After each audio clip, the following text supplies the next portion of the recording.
So I'm a big fan of the Rahkshi sets, but there are a couple of things with those sets that I think I'd really like to change. And so in today's video, I'm going to be showing you those changes, including a custom modded Bionicle piece that I literally just spent about the last 2 hours making. So that's this video. If you guys do enjoy this type of content, we're doing a little bit of an analysis of the Rahkshi sets themselves. And of course, I'd appreciate a sub if you feel like it's worth your time. I don't know. All right. Without further ado, let's talk about the 3 changes, including the one you want to see right now. A little peek into my soul, a little peek into the windows for the Krata here, because I modified the back cover to make the Krata visible. And while you can't see a Krata in there, that's through no fault of the Rahkshis. I just don't know where they are at right now. But I'm really happy with the design of this piece. So I've opened up 5 windows on each side of this piece.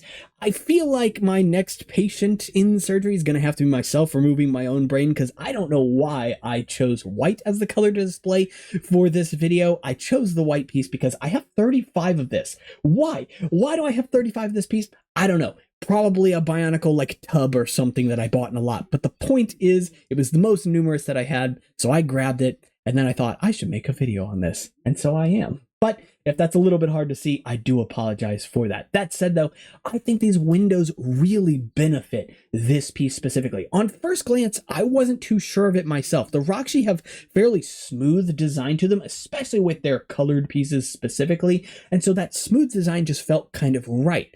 But now having it in hand, having it modified like this, I think I actually prefer this version better. Not only would it allow you to actually see into the model, to see the Krata hiding away on the inside, which I think is very important for a collectible after all, but it also kind of matches the design on the legs here with these windows peering through the actual leg design itself. My hand being behind it is not doing a good job of showcasing that.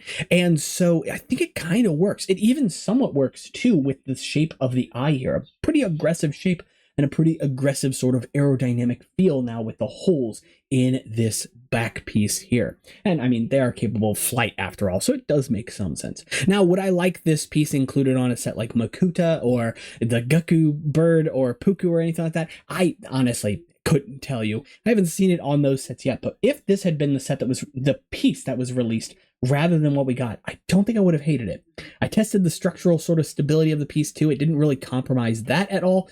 So I don't know if this was anything that ever even crossed Bionicle's mind, Lego's mind, but I do really like it. Of course, it's not the only change that I made, because one change that I think you could make too to your Rahkshi is the sockets. Something that bothers me about the Rahkshi so much is that they use this unifying dark gray color. And while I think it makes sense in the story, and it makes sense for the sets themselves, they look very imposing and team-like, it's very clearly a way for Lego to sort of stretch their budget out a bit more, and totally respectable. I get it. But with that said, one simple change you can make is swapping the non-essential, let's say, sockets in the set out to a secondary color. In this case, I chose old light gray. You could do light bluish gray for the white Rahkshi. You could do sand blue and mix it up with the McDonald's colors, which I think would be really flashy too. And of course, sort of match, if you want to say, the marbling on the Krata sets as well. It'd be a lot of fun to have something like this with white and sand blue, and then have a white and sand blue Krata on the inside here, right? A cyclone Krata. I think it'd be pretty fantastic, to be honest. But with that as well, I think it just helps to break up the color scheme a little and gives more importance, I think, to the solid color, the primary color of each of the sets. I left the hands white in this case, since they are the end of the limb at the end of the day. And then, of course, the feet are still white, but the sockets everywhere else are light bluish gray, with the exception of the eyes. The third change that I would make is the eye color. And again, I do understand why Lego chose trans neon orange. It's a somewhat evil looking color, I guess, the red glowing eyes kind of effect, right? And it's also just one color that can easily tie them to both Makuta as a set, having red but sometimes purple eyes, depending on the depiction. And of course, just having one color of socket rather than 6 unique colors for one piece.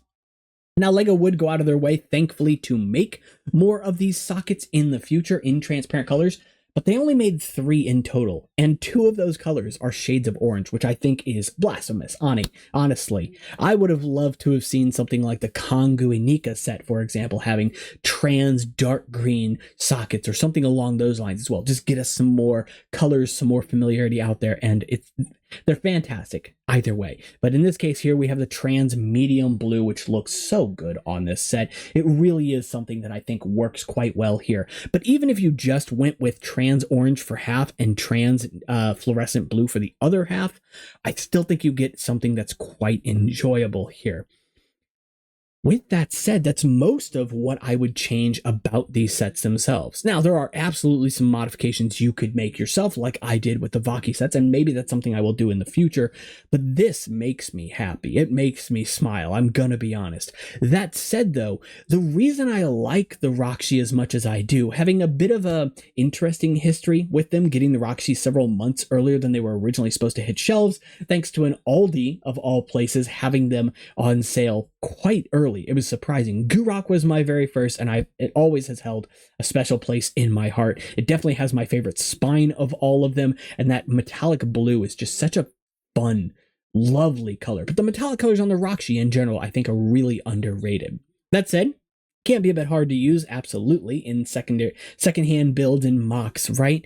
But something that I really like about the Rahkshi, something I appreciate about the Rahkshi more than any other set doing this function, because I think it's done perfectly here. This is not the only set to include this function. In fact, it was very prominent in 2003 and of course in 2004 with the Vaki sets. And the Vaki and Rahkshi do it in very similar ways, rotating just the arms and nothing else, while the 2003 Matoran and Makuta rotate the arms and upper body, right?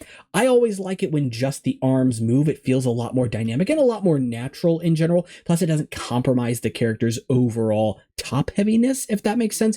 But I think the reason that the Rahkshi do it better than the Vaki sets, other than just including it first, right, is the fact that they have sockets at the end of their hands. And I cannot stress enough how important these sockets are when placed with this function, because lacking those sockets on the Vaki sets, for example, meant that we couldn't do things like this. Now, granted, this is a true staff weapon, and if you know anything about two-handed staffs, they can be really hard to pose on figures.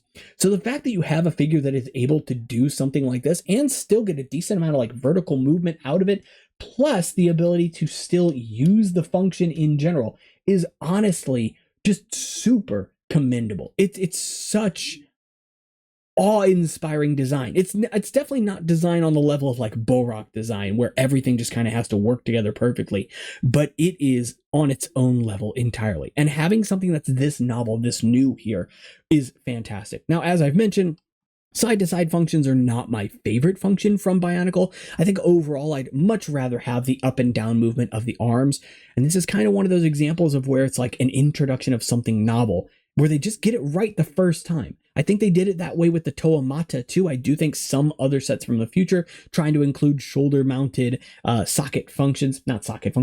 gear functions would compromise things at the end of the day. But I think here, this side-to-side function is really the best that we had seen it. So with all of that said, that is my general take on the Rahkshi. I love the sets. I do think that there are absolutely aspects of them that can be improved. Another example you could think of is swapping the limbs and the lower legs out for old light gray if you wanted. That's a pretty limiting thing. It's not easy to do with all sets, and it's definitely, I don't know, I don't really care for that much of a tertiary color here, but still it is an option. And they're actually really fun characters to sort of just experiment with outside of just like, oh, giving it different color feet from the head or giving it different color this from, like, they can be a lot of fun to play around with and play around with the platform, get really familiar with it. So I'd encourage you to do the same. And if you do own a Rahkshi, the simplest modification you can make to it is just swapping out the sockets. I'd say try it, see if you like it, as I know I sure do. With all that said, though, that's pretty much it for this video. If you did enjoy the video, make sure to like and subscribe. Again, you know it gets us close to that 3,000 mark, which is the next milestone. But on top of that, if you want to continue the conversation, you can check out the comments below. And my specific question for this video is, I want to know, do you think the windowed version, this custom version of this back cover here, would have been better, not on the Rahkshi sets specifically, but on the other sets that utilize the piece, the I was going to say Gurok, as if that's not a Rahkshi. The Makuta set, the Gaku set, the Puku and Takua set, the Usul Nui, the Kikanalo, the Midgard Serpent from Vikings, all that stuff. Do you think it would have been better in those places, or would you have liked to see different variations of this piece as well? And of course, if you want to take the conversation further, you can check out the Discord down in the description below, or check out Patreon and Instagram, both of which are linked down there, and of course, help the channel out. I'll see y'all in the next one. Take care.